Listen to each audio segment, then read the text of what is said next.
काली और गोरी बहू की गर्मी में मुंह दिखाई। दोनों बहू का स्वागत अच्छे से होना चाहिए। सब कुछ इंतजाम हो गया है ना? माँ, सारी तैयारी हो गई है, बस अब जैसे ही दोनों भाभियां आ जाएंगी तो उनका स्वागत अच्छे से किया जाएगा। ठीक है। तभी घर के बाहर गाड़ी आकर रुकती है। लगता है मेरी दोनों बहू आ गई हैं। चलो चलो सारी लेडीज दरवाजे पर आ जाओ। शकुंतला दरवाजे पर सभी औरतों के साथ गृह प्रवेश के लिए आरती की थाली लिए खड़ी होती है। अरे तुम दोनों अपने घूंघट ऊपर कर लो, बहुत गर्मी है, तुम्हें गर्मी लग रही होगी। शकुंतला के कहने पर दोनों बहू अपने अपने घूंघट ऊपर कर लेती हैं। सही कहा माँ जी, बहुत गर्मी हो रही है। ऑफिस गर्मी ने तो हालत ही बुरी कर दी है। जैसे ही शकुंतला अपनी बड़ी बहू की तरफ देखती है, वो उसे देखती ही रह जाती है, क्योंकि उसकी बड़ी बहू करिश्मा रंग रूप से बहुत काली थी। ऊपर से गर्मी की वजह से करिश्मा के चेहरे पर लगा मेकअप भी धुल सा गया था। क्या ये भी मेरी बहू है? बिल्कुल ऐसा लग रहा है जैसे काले कोयले की भट्टी से निकली है। शकुंतला के साथ साथ गांव की सभी औरतें करिश्मा को देखते ही रह जाती हैं, जिनमें से कुछ गांव की औरतें तो करिश्मा के काले रंग को देखकर हंसने लगती हैं। चलो चलो अंदर आ जाओ। शकुंतला सिर्फ अपनी गोरी बहू सेजल की आरती उतार कर उसे घर के अंदर ले आती है। तुम्हें बहुत गर्मी लग रही होगी, चलो मैं तुम्हें तुम्हारे कमरे में छोड़ आती हूँ। प्रिया, अपनी बड़ी भाभी को उसके कमरे में छोड़ देना। इस तरह शकुंतला गोरी बहू के साथ बहुत अच्छा व्यवहार करती है, तो वहीं अपनी काली बहू को इग्नोर कर रही होती है। कैसा लगा तुम्हें कमरा? अच्छा है ना? मैंने खास तौर पर तुम्हारे लिए सजवाया है। अब बस तुम जल्दी से मुझे कुछ समय में अच्छी खुशखबरी दे देना। पोते को देखने की मेरी बहुत उम्मीद है। ओ माय गॉड सासू माँ, आपका दिमाग खराब हो गया है क्या? अभी शादी का पहला दिन भी खत्म नहीं हुआ और आपने मुझे पोते के लिए कह दिया। मेरी बात ध्यान से सुन लीजिए, अभी मैं 2 से 3 साल तक बच्चों के बारे में सोचना भी नहीं चाहती। वैसे मैं बहुत थक गई हूँ माँ, थोड़ी देर मुझे आराम कर लेने दीजिए।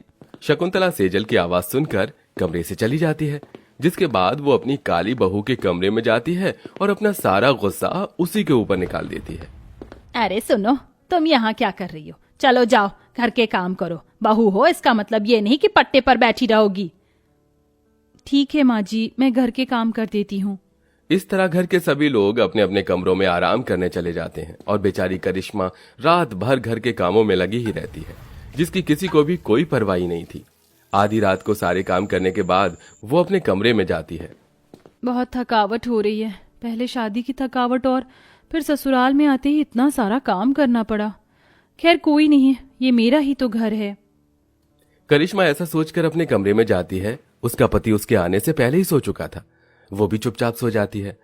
अगले दिन जब सवेरा होता है तो दोनों बहुएं अपनी मुंह दिखाई की रस्म के लिए अपने कमरों में तैयार हो रही होती हैं।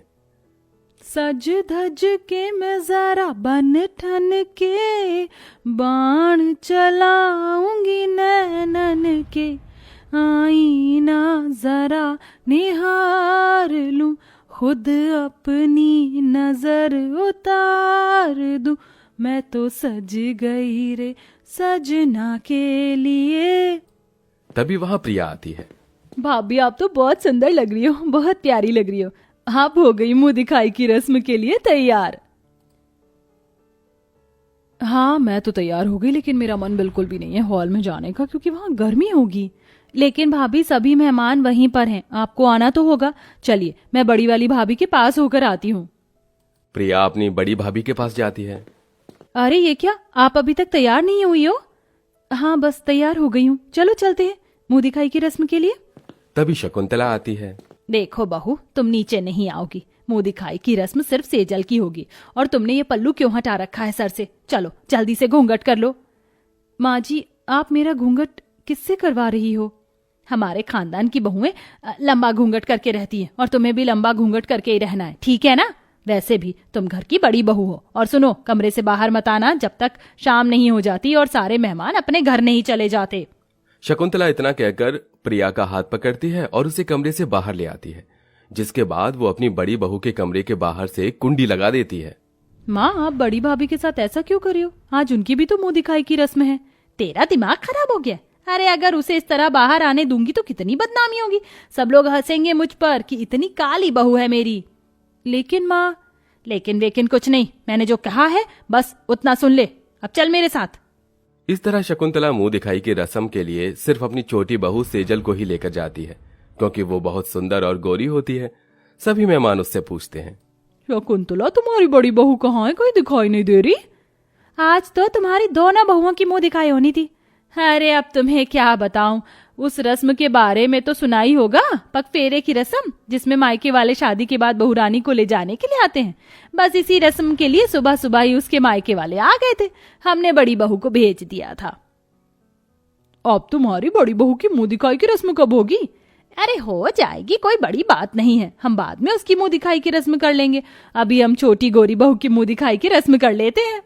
शकुंतला इतना कह ही रही थी कि वहीं घूंघट में सेजल गर्मी से पागल होने लगती है, जिसके चलते वो अपना घूंघट ऊपर करके हटा देती है और कहती है, बहुत हुआ, अब मुझसे ये गर्मी बर्दाश्त नहीं हो रही है। तुम लोगों को मुंह दिखाई की रस्म करनी है तो करो, वरना मैं अपने कमरे में जा रही हूँ। सेजल का ये व्यवहार देखकर वहां खड़ी सभी औरतें हैरान रह जाती हैं। हे भगवान, देखो तो सही इस बहू को कैसे बात कर रही है। आजकल की सभी बहुओं का यही हाल है। इस तरह सभी सेजल की मुंह दिखाई करके उसे शगुन देकर वापस अपने घर लौट आते हैं।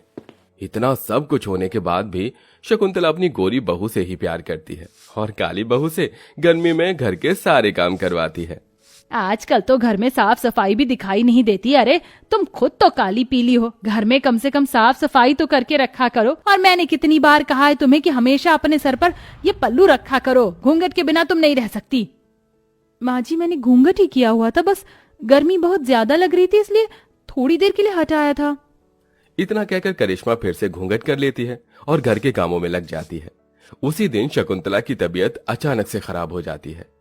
हे भगवान, मेरे पेट में क्या हो गया है, बहुत दर्द हो रहा है, कोई मुझे हॉस्पिटल लेकर चलो।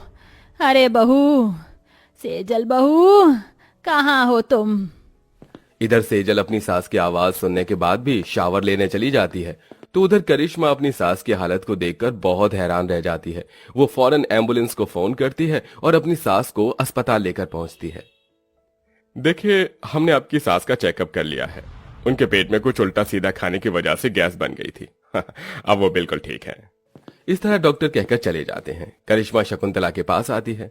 बहू, तुमने इतनी गर्मी में भी इतना लंबा घूंघट किया हुआ है, इसे हटा दो। लेकिन माँ जी, आपने ही तो कहा था घूंघट करके रहने के लिए। लेकिन अब मैं ही कह रही हूँ कि इस घूंघट को हटा दो। अब मुझे कोई फर्क नहीं पड़ता तुम गोरी हो या काली।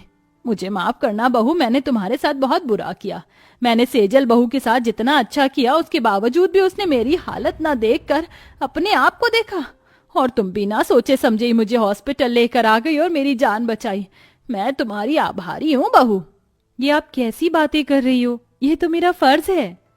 इस तरह शकुंतला उस दिन के बाद से अपनी काली बहू के साथ प्यार से रहने लगती है और वो अपनी काली बहू की मुंह दिखाई की रस्म दोबारा से रखती है, जिसमें गांव की सभी औरतें भी आती हैं और साथ में उसके लिए बहुत सारे मुंह दिखाई के तोहफे भी लेकर आती हैं। इसी के चलते करिश्मा की मुंह दिखाई बहुत अच्छे से होती है और अब वो अपने ससुराल में खुशी खुशी रहने लगती है।